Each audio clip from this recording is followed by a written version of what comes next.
Hey everyone, thanks for joining us for Reconstructing Truth. My name's Aaron, this is Caleb. We're just grateful to be with you guys this week on episode 3. And so we've got a couple of announcements before we get started. First and foremost, we want to remind you that this is the last week that you'll be able to find us on Cedar Point Recovery. We're going to go ahead and make that break. So we've given you some warning, some fair warning. So you need to go like and subscribe Reconstructing Truth on YouTube, Apple, Google, Spotify, whatever you're listening on. But go find us, Reconstructing Truth, because we will no longer be uploading these episodes after this week to Cedar Point Recovery. So that's important. Yeah. Second important note is next week is Thanksgiving. So I'm sure many of you knew that, and we're going to be taking a break from recording next week for a couple of reasons. One, there's already so few of you listening. We don't want the drop any lower. That's right. We can't. Our self-esteem can't handle. Our egos will be bruised. So we're going to take next week off. That means we won't be back till, I don't know what day it is, but the next Friday. Yeah, whatever Friday that is. It's I can look it up. Yeah, it's not like I have December a device sitting right here with the calendar. But whatever the first Friday is in December. We're more prepared people. We would have told you. So we'll be back. The first. Drum roll. Just December 1st. December 1st. December 1st. With our next episode. So, again, just to recap, you need to go like and subscribe. If you're listening to this on Cedar Point Recovery right now, stop. Yeah, stop what you're doing. Go to whatever it is you're listening to. Go to the thing, search Reconstructing Truth, and either like us. We'll do it on all of them. If you're listening on Spotify, go ahead and open up YouTube and go in there and like it and give us a thumbs up on that video too while you're at it. I don't care if you listen to it. Just give us a thumbs up. Yeah, absolutely. So do it right now. Go. Yep, go. All right. So today, we're going to open today with our culture segment. And so if you guys haven't caught on, one of the things we like to do in every episode now is talk about something that's going on across the country that's been in the news at some point, sometime or the other, and look at it from a Christian worldview, biblical perspective, and those kinds of things. And so this week, an article kind of caught my attention, and we wanted to open up and share that with you. So we're going to kick over. If you're not on video, you should be, because we got all these fancy new tools. So we're going to go ahead and open up right now and read this. This is on a Breitbart news article, and it says this: 8 juveniles are under arrest and face murder charges in the beating death of 17-year-old Jonathan Davis. And Lewis. Yeah, Lewis. Jonathan Lewis. Sorry. Yeah. Who's Jonathan Davis? I don't know. It's not this guy. Not this guy. But Breitbart reported that Lewis was beaten by a mob of 15 just blocks away from his high school in Rancho High School. This is in Vegas, after standing up for a smaller friend whom the mob had put into a trash can. And so this is alarming. First off, it's alarming that, a mob of 15 people beat this young man for doing the right thing, right? He stood up for somebody else. The more alarming thing is there's video of this, and you might ask yourself, well, why is that alarming? Because of the fact that people stood there and videoed a guy get beat to death rather than stand up for him and intervene in this horrific incident. Now, this is not a one-off. These things continue to happen across our country in growing numbers. Anytime there's great tragedy, everybody becomes a video journalist, and nobody's willing to stand up and stand in the gap any longer and to do what's right. And so that's not what we're called to, and we're called to be greater than that. Yeah. That's like you were talking about, if you think about, sometimes the people will say, well, I don't want to get hurt. And look what happened to this guy. He did the right thing. Well, you know what? If everybody there that was videoing had done the right thing, this guy would still be alive. Yeah. Right. Because the mob would have been the fewer numbered group in this situation, because there would have been enough people to do the right thing, and that's just disturbing that, and it's just ironic to me that, as culture continues to try to hem in Christianity, and you don't have to have God to be good people. You hear that from the atheist crowd. You don't have to have God to be good people, and it's like, well, then you guys are doing a really poor job of proving it. Because as we become more secular, we see more things like this happen. We see more of people standing aside, not wanting to do the right thing, not wanting to intervene when it's clearly, something wrong is happening. Christians are the biggest givers, as far as foreign aid and that kind of stuff that happens. It's not a bunch of atheist groups out there funding the the Red Cross and providing international aid to people. And that's just, again, it just shows that as we become more secularized, mankind is not by nature. We talked about this. I think it was last week. We talked about this, that mankind's nature, we're not inherently good. We're not. It's not in our nature to be good, to do the right thing, and it does take God to help. To an acknowledgement of God, who created us, who wants us to do the right thing. It takes an acknowledgement and living in that lifestyle in order for us to actually manifest those things out. And that's why, as Christians, we are different in that we believe that you become saved, you accept salvation. And out of that, then we begin to see good works, and we start to see the Spirit, or the fruits of the Spirit, is what we call it, is what the Bible calls it, where we start acting out the goodness that God has called us to do, and that means doing the right thing. And like I said, society just continues to show us over and over again that humanism, or the secular worldview, doesn't fill that gap. No, it does not. Like God does. Now, and when we look at that, what Caleb was talking about, we have an inherent sin nature. We see that from Adam. That's played out in Romans 5. It says, through one man, sin entered the world. And because of that, we're depraved individuals. And, as we do move further and further away from God, you continue to see this become more and more prevalent in society and culture. There used to be a thing, and it's, I think, pretty much non-existent across the country anymore, but there was such thing as Good Samaritan laws. And, obviously taken from the parable that we see in the Bible, believe it or not, that government officials used to actually draw on Scripture as they created laws and things. But we had, it was against the law to do this, to stand in video somebody being beaten to death, that not only would the culprits who committed that heinous crime be culpable, but so would the people who had their phones out videoing it. But we've moved so far away from, again, a Christian worldview and moral standards in our culture and society and across our country that nobody's even saying.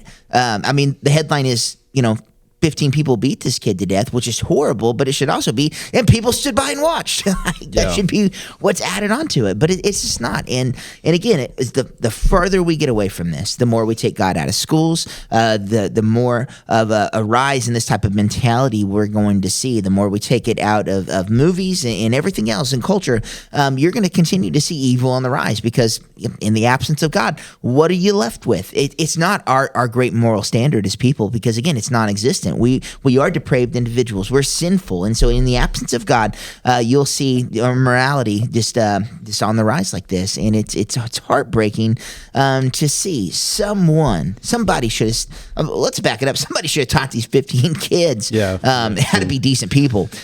But there was a failure there. But apparently, there's just a failure in this entire community. Big shocker there that Vegas would be the place that this happened. But that nobody just, God, man, just, it just ticks me off. I'm going to be Peter Griffin here. It just grinds my gears. But it's just horrible. It's a horrible thing. Yeah. Well, this is, again, kind of what's been the theme of this podcast is that as Christians, we have to start getting off the sidelines. We have to start taking stands, and this is a, like Aaron was talking about, this is a reflection of the community, of their parents, or the lack thereof. I guarantee you, was it 15 kids that did that? Pretty sure it's probably about 15 of them don't have a father. Yeah, and but it's a then everybody that was standing around, this is indicative of a repeated pattern of not taking a stand. I bet you this kid, Jonathan Lewis, not Jonathan Davis, but Jonathan Lewis, I bet you if you if we were to learn more about him, I bet you he has a history of standing up for people and doing the right thing. And, this wasn't a one-off kind of thing. I bet you the kid was probably a good kid who made it a habit of doing the right thing, because you don't get to a level of intervening in a physical altercation like, okay, this is my first go-to of being a good Samaritan, because that is a tough situation. I've done it myself once. Jumped into a guy was abusing this lady, and I mean in the middle of the road, and my wife was. I mean, we stopped the car. I get out and go confront this guy. And that. Trust me, you're feeling a little nervous when you do that kind of thing, but it's the habit of doing the right thing and standing up for what we know to be good, what's to be true and to be just. That's you establish a habit of doing that, and like I said, we're so much as a culture of Christians where we are just so used to standing on the sidelines. We can't be bothered to, vote with our money when somebody, like we talked about a couple times already, when companies do things that are in direct opposition of what we believe. Is like, well, but I like Target's selection. I don't care if they have clothes that are for trans and kids or whatever. Like it's like they have cute things or whatever. It's like, so I can't be bothered to be inconvenienced. And if we can't get past that, we can't do what this kid did, which is the right thing, and try to protect somebody from getting hurt. And so again, this speaks to the larger problem of us, like I said, as a society, as Christians, sitting on the sidelines and watching. We don't pull out our phones, but we just keep walking. We just keep walking. We're just like, I didn't hear anything, I didn't see anything, and so I'll just keep moving. And then I just, I don't need to be a part of this. Yeah, see no evil, hear no evil. Yeah. But confront no evil. And again, when we talk about it, this is no one-off. What was the article? We can't pull it up right now, but it happened. It happened a couple of years ago, and it was in Philadelphia on a train. A lady, I think in the case, this lady was, I think she was asleep or passed out. I don't know. I don't remember her circumstances exactly, but there was a homeless man on the train starts to sexually assault this woman, and there was other passengers on the train. So there's people on this train. They're watching this happen, and they pull out their phones and video this, and they don't call. The Philadelphia PD reported that there was no 911 calls from the passengers. The only way this stopped was because an employee saw what was happening and called the police, who in that article that said that the police responded within 3 minutes. Yeah. You think about all those people that were sitting there with their phones pulling out to video somebody raping somebody, and they could have called a cop and had a response within 3 minutes. Yeah. And nothing was done. But I'm with you. I think every single person who's got footage of that thing should be prosecuted in some sort of form or fashion. Oh yeah, absolutely. And complicit in a crime. Yeah. So and it goes back to what are you teaching your kids? I mean, hopefully you're teaching them better than that. We have to raise the standard for ourselves. We have to raise the standard for our children. If you've got grandchildren, for your neighbors, for the people around you. Just smack somebody around. You see them doing something stupid like that. It's step up, intervene, do what's right, do what we're called to do, which is not to be spectators to the world going to hell in a handbasket. It's actually to be the moral standard, right? We're called to be the visible image or of an invisible God, right? And I don't know what part of filming a crime take place is being the visible image of God. None. So, as we continue just to move away from that, where's the pushback and where's the outrage on things like this taking place? And I get, many of you, probably all of you here in the area, we live in Oklahoma, we live in the Bible Belt. This isn't something that's real prevalent here, but it will be. That's what happens. Yeah. How we can't continue just to be quiet. Oh, well, that's happening.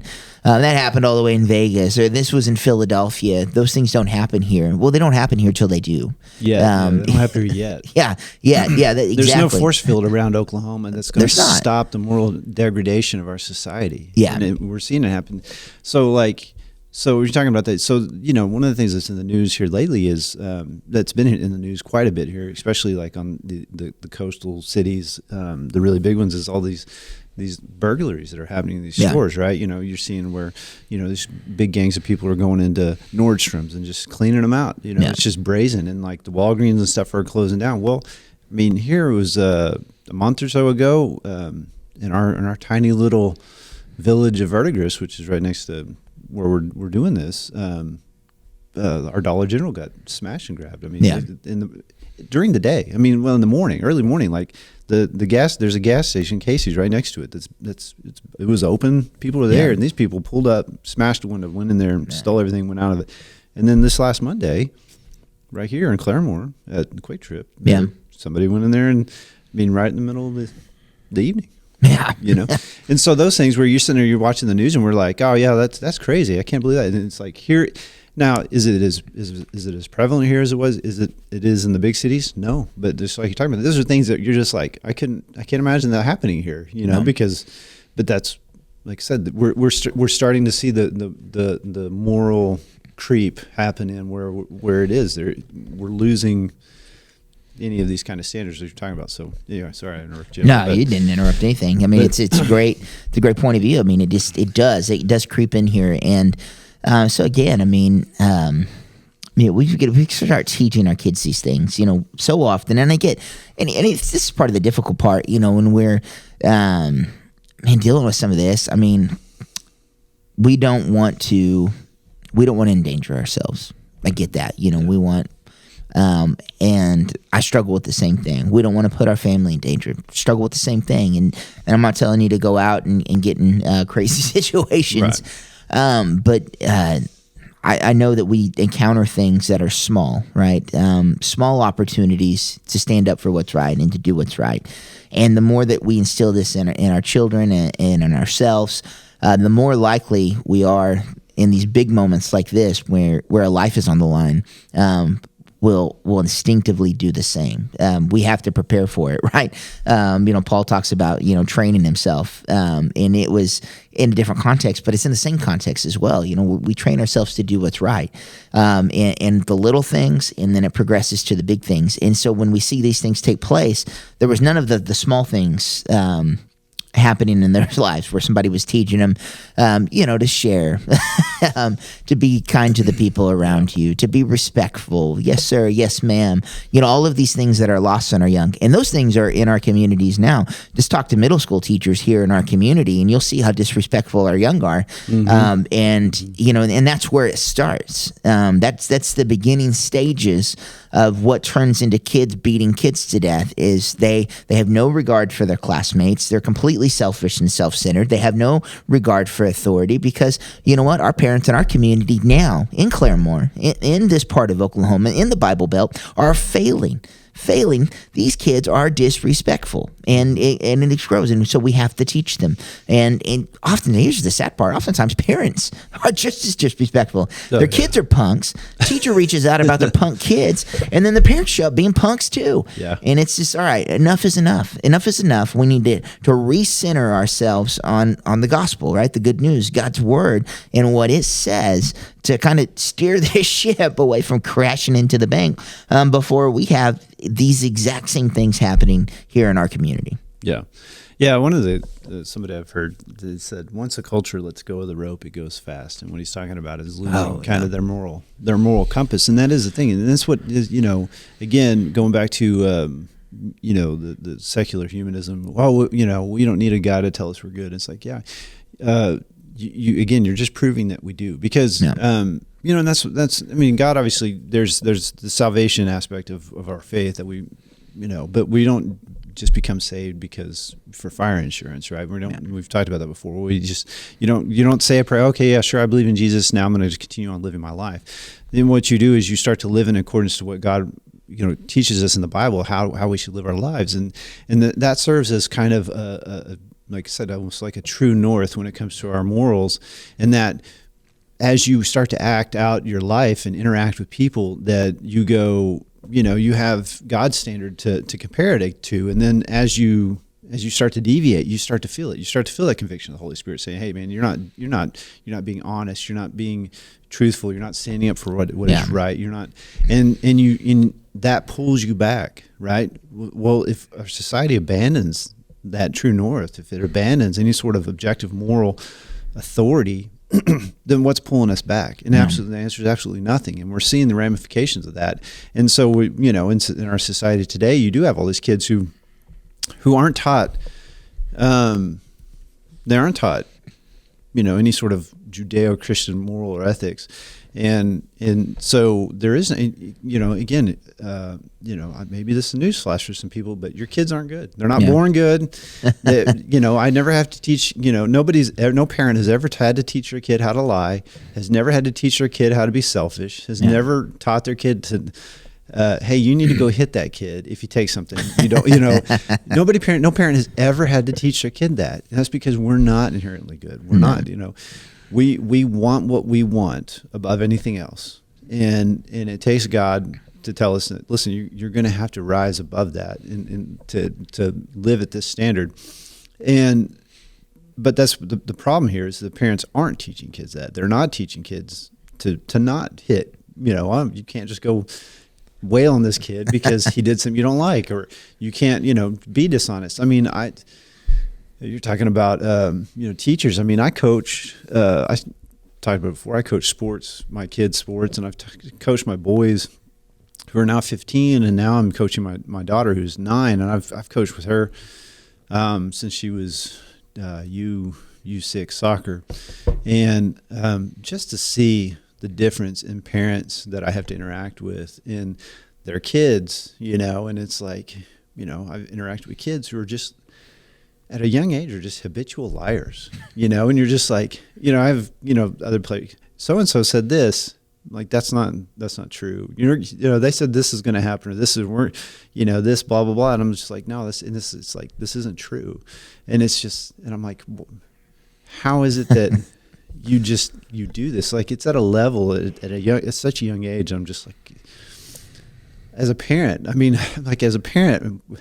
I don't know how you have a kid that's this way and you're not just seeing the red flags where you're just not be like, okay, we need to do some introspection here and think about our parenting style and maybe tweak a few things because my kid's not headed the right direction, but they're too busy on their phone or whatever.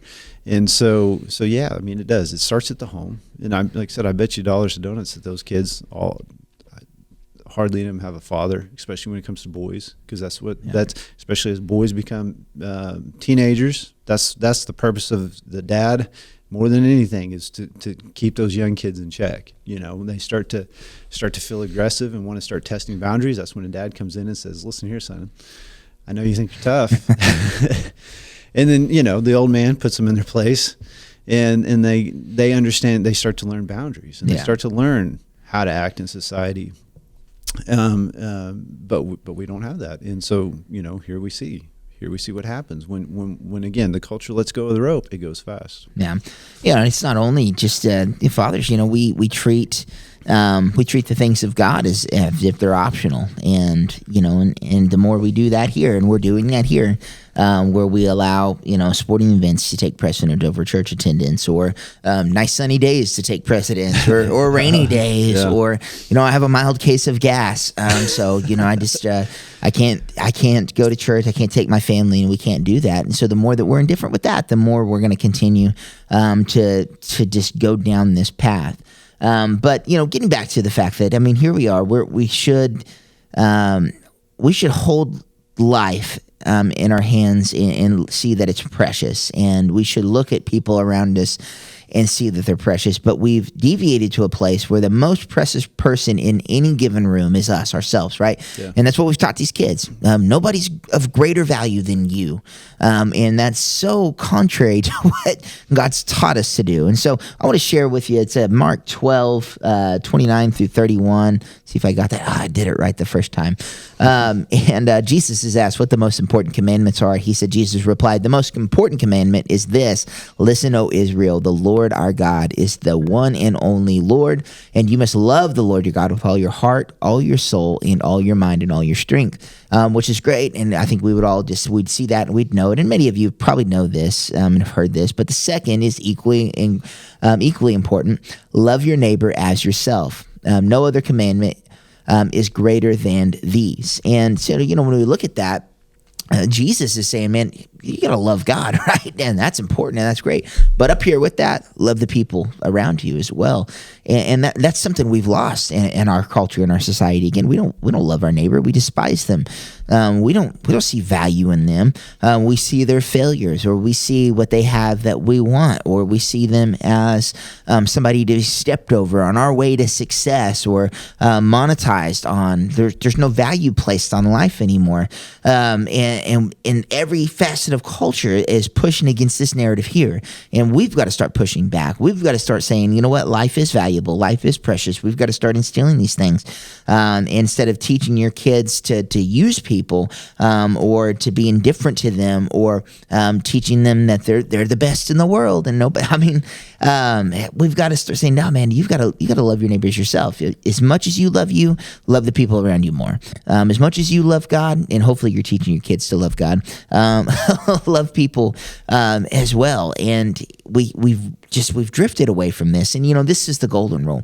And growing up, it was something that hopefully you heard. I know I heard a lot. The golden rule. The golden rule. I didn't even go to church, and I knew the golden rule. Right? It was just the thing that parents, secular and Christian, taught their kids, apparently. Because I know kids learned it in church, and we didn't go to church, and we knew, man, you got to treat people as you want to be treated. Right?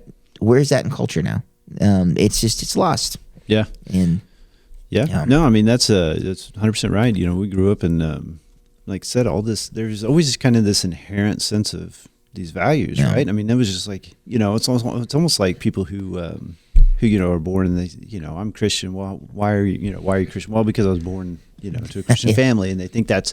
But there's that's almost an indicator of what life was just used to be like 30 years ago, where there was just this inherent sense of values. Like I said, everybody knew the golden rule, right? I mean, especially around here, like I remember growing up, and you were taken aback when somebody, hey, where do you go to church? Oh, I don't really go to church. Oh, that was a weird thing. Yeah. Now it's, oh, you go to church, yes, like that's, oh, how about that? It's totally flipped on its head, but I was talking about what Aaron was saying is, he said we don't value life, and man, that's another thing that's become apparent nowadays in societies. We're not, as we become more secular, more humanistic. We're not a culture that values life anymore. No. We almost a culture of death. I mean, you look at the abortion wars that are going on, as far as when is it okay to kill the baby that's in the mom's womb, and then in other societies, our neighbors to the north, they're looking for reasons to kill people that are the old people, mental health, chronic disease. They're suicide on demand. Suicide on demand. If grandma's becoming a little bit more of a burden than you like her to be. Well, and if you're down here oblivious, you should look it up. Look up what Canada's doing with life that should be precious there, and it's sad and disturbing. Yeah.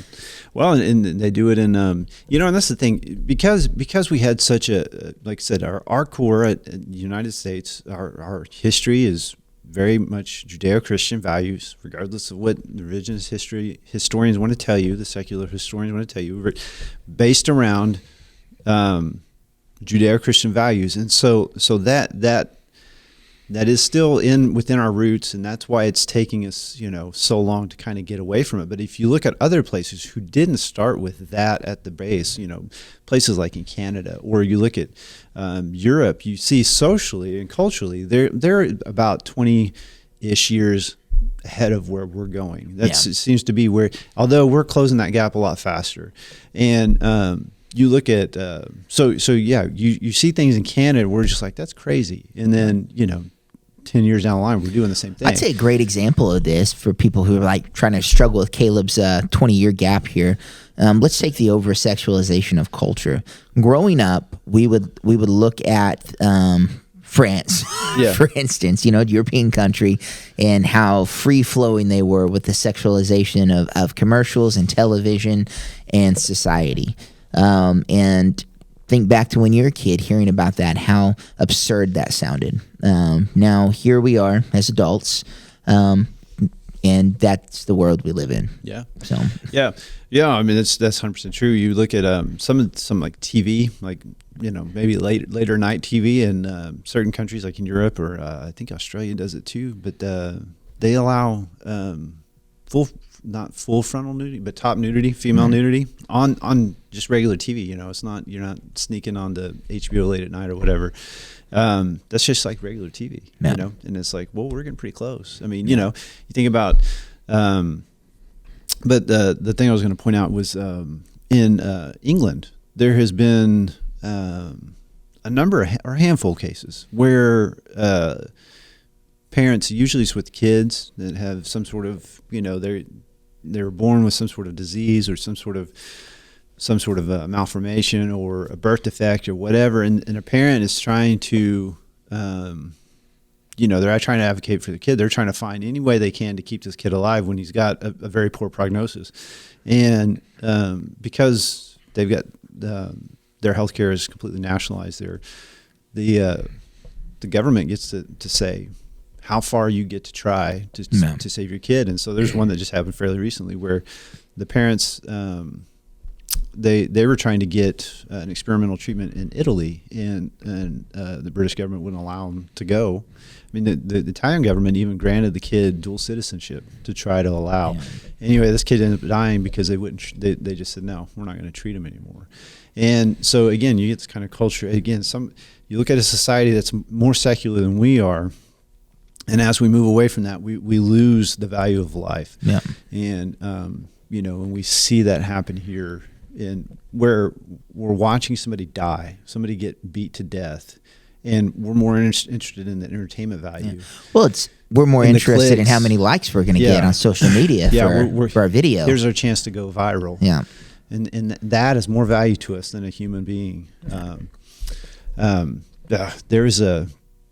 We're doing a video study in our small group, and one of the things the guy who's teaching it, he's had a radio show for years, and he would go around and ask, the question he asks frequently of people is, if a human being or your dog were like drowning in a pond or a lake or whatever, and you could only save one, which one would you save?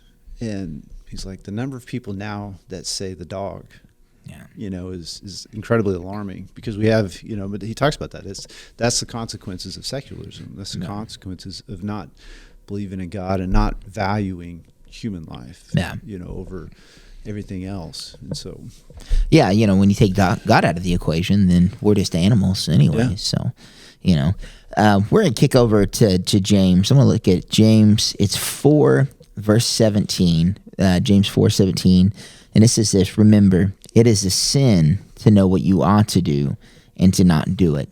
And so, when we look at, cases of this young man in Vegas or this young woman in Philadelphia and things like that, and just that indifference, it's going back to the Good Samaritan laws. Not only should it be illegal culturally to stand by and do nothing, but this is what we would call a sin of omission, right? James is saying, when we know the right thing, to be idle, in God's eyes, we're guilty. So we should be guilty, again, in our judicial system. But we are guilty of doing the wrong thing in God's eyes when we just stand idly by. And we've got to, this is one of those things we have to teach our kids. Like, it's not enough just to do the right thing. It's not. And hopefully, you're at least there. So many people aren't even teaching their kids that. Yeah. But it's also wrong for them not to do what they should do, right? They need to be proactive in all ways of just, man, you've got to, he's got to be the visible image of Christ every opportunity, whether it engages you directly or not. Stand up for what's right. Stand up for life. Stand up for these things. Stand up for other people, right? And just do what's right. Yeah. Yeah, and that would be our kind of, I would say, maybe our main takeaway here on this is that again, we're not telling you to that everybody needs to go like, think they're Superman and go put themselves into dangerous situations and trying to, I mean, if you look at this case in the Philadelphia case, both of these people would have been helped if anybody would have just, they didn't have to directly intervene, but if they would have just called 911, if they would have just called for help. You think about this kid may be still alive, and that woman may have not had to experience the fullness of what she had to experience. And so as believers, we have to start doing those things. We have to start, again, start just confronting, the wrong thing. It doesn't have to be big things. It can be small things. When we're talking with our, as parents, you start teaching your kids to do that. I know that's something I teach my kids. We just had that situation at their school. There was a kid that she was getting bullied, and by a large number of kids. It's a long story, but anyway, I mean, this happened at like a football game or whatever, and and all the administrators are too busy. Like all the administrators for the school are at the football games, but they're all too busy looking cool on the sidelines to, actually like patrol around and make sure that the kids aren't doing things like this. And so, like I said, I'm getting this story is being relayed to me by my sons. And first thing I tell them is like, listen, right, that if you ever see something like that go down, that you better step in there and help, because that's what I do want to, because they didn't see this happen. They had heard that, this has happened, because this girl was like sitting in there with them in the band and then disappeared and then didn't come back because she had been bullied so much she just left, and it was just like, I can't believe this, and it wasn't just a kid, it was a whole group of kids. And it's like, yeah, where are your parents? Why haven't your parents touched? So step one, raise good kids, take an interest in what they're doing, make sure that you're teaching them good lessons, teach your kids. Not only do you not do those things, but you make sure other people don't do those things. And you bring five other kids along with you to make sure those kids don't do that thing. Again, in this situation with this mob, that mob got away with it because they had more people. Well, what we need to do is start making those people the minority. Yeah. You got to start making them uncomfortable. You got to make them unsafe. It's got to be unsafe for them to do those things. So that's one. And then two, as parents or as adults, as Christians, as we go through life and do things, we got to start looking for places to say, no, this isn't right. When you have, and it sounds silly, but again, this is the little things that add up to when those big moments show up, you're ready to confront those things. And so like in your, I know, again, we do a lot of sports and youth sports. If you're involved in that, it's such a crap show.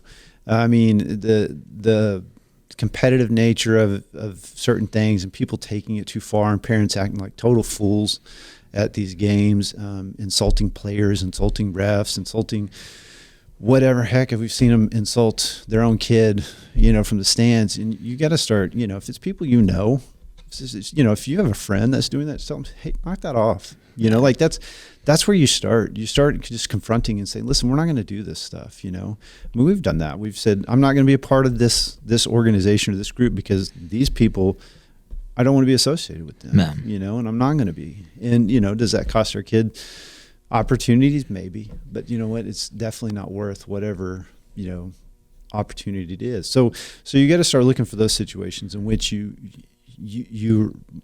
in the past maybe have been more apt to sit on the sidelines, to sit it out, to act like I didn't hear anything or I'm not seeing anything. I'm just going to go on. I don't need to rock the boat. I don't want to get uncomfortable. I don't want people to say bad things to me, and start confronting those things. I mean, that's where it starts. It starts with the little stuff. It's not the big stuff. That big stuff happens because this little stuff doesn't get confronted. Yeah, I know. When my kids come home and they talk about different things, one of the things I always ask them, if it involves something, it's a kid being made fun of or anything else of that nature, they're telling me the story and it's like, what did you do?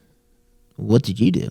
Yeah. I didn't do anything. Well, why the heck not? Yeah. Why the heck not? I mean, you stand up for them, you get administrator involved, you do whatever you can do. Like we're not going to be that way. That's not how we're going to live life. And so we need more of this, and we need, again, we've got to push back as much as we can. And I don't think it's enough anymore, even, as us, that if you're doing the right thing with your kids and you're trying to do what Caleb and I are doing, and not that we're doing it perfectly, but if you're moving that direction, it's not enough for us just to stop with our children. And, I mean, we have to really start being a louder voice in culture and society and saying, just this decay, this moral decay we're experiencing, enough is enough. Like, let's start pushing back. We've got to recenter ourselves on the truth of God's word and begin to value life in all forms, fashion, and facets. Right? We cannot stop. We cannot stop. It's sad. It's sad that there's more people. 15 people willing to beat this kid. People willing to video it, and and of all of these things happening, it started with a bullying. They stuffed a kid in the trash can. And even in that case, let's back it up. Only one was willing to stand up for the initial kid. Yeah. And then as he's getting beat, it's none. He was the last one. They snuffed out the light in that community. Congratulations. Yeah. So how much longer do we continue just to be okay with things like that before we get loud? Yeah. Yeah, and that's what it is. It's like I said, it's everybody. It's just everyday people, choosing to do the right thing more often than the wrong thing, or at least trying to do the right thing instead of ignoring what's going on around them. And like we said at the beginning, that we don't have a force field around where we live. Luckily we live in a smallish town, and we live in a place that, we still at least, thought we had fairly strong biblical values. Although, I don't know what we always use we live in the belt buckle, the Bible belt, and I don't even know what that means anymore, because it doesn't seem to mean much. But there's no, like I said, there's no force field around here where these things aren't going to reach us. Yeah. Satan is not taking a day off, and people who are going to press on into what they, like in this humanist secular ideology, they're not going to take a day off either, and they don't want to just be left alone. We talked about that a week or two ago. I can't remember, but the side that wants to be left alone always loses. And I know, because I'm very much prone to that. I'm very, if I lived in a cave out in the middle of nowhere for the rest of my life that had Wi-Fi, I would be a content person. Like, I can be happy just being isolated from society. But you know what? Even in that case, it's not. It's going to reach. It's going to reach you. And it's going to reach us. And the days of us being passive in culture anymore are gone. If we want to hold on to anything that looks like what we believe in anymore, and so we can no longer take a back seat to this stuff, and so we have to start looking for places in which we kind of gain the intestinal fortitude to start standing up against things. And like I said, start small, start looking at your life, how you're parenting. Maybe, I know we got a lot of parents that listen. Where are we just taking a backseat to call, well, my kids really enjoy this show, even though it has a lot of stuff that I'm, morally objected to. Yeah. And but I can't tell them no, because then they'll get upset. I look for ways to make my kids upset. It's like, yeah, but I'm serious. Like that is where we're at, though. And then we wonder why this stuff happens. And it's not, it seems insignificant, but it's these little things that add up to the big things. That's, back in the 80s, New York City obviously has a reputation of being, this crime-ridden cesspool, especially now. But, it was that way in the 70s. And then in the 80s, because, again, it was kind of the same thing we're seeing in some of these big cities where they don't prosecute a lot of these minor crimes. People jaywalk or jump the turnstiles and onto the subway and all this little stuff that was just let go. Well, then the 80s came in. What's his name? Giuliani became the mayor. And one of the things he started doing was he started cracking down on all that stuff. And once he started cracking down on all the little stuff, all the jaywalking, all the turnstile jumping, all the little, shoplifting, that kind of stuff, major crime went down, because the people who do those major crimes are the ones doing those little crimes. That's where it starts. Because once they go, oh, there's no consequences for this little action, well, then I'm just going to, I can elevate, I can ramp it up, I can do more of the wrong thing.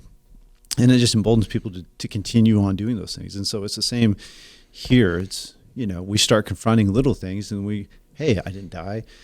it's okay for me to stand for what I believe in, to step up and take a stance on certain things. So now when something bigger comes along, now I'm more able, or at least more likely, to engage in that bigger thing. Yeah, yeah, absolutely. So just to kind of recap, I mean, we have to we got to start pushing back against these things. Stand for life. Stand for what's right. Remember that knowing what to do, the right thing to do, and not doing it, it is a sin, and that we should love our neighbors as ourselves. So hopefully you enjoyed today's episode. Hopefully it's blessed you. We want to encourage you again, like and share. Don't forget, this is the last time that we're on Cedar Point Recovery. Look for us, Reconstructing Truth, here on YouTube, all the things, Apple, Yeah. Google, Spotify, whatever else you can find us on. But subscribe there, like and share our content. No episode next week. We'll be back on the 1st of December with you guys. We hope you have a happy Thanksgiving, but we love you guys, and we'll catch you right back here in 2 weeks.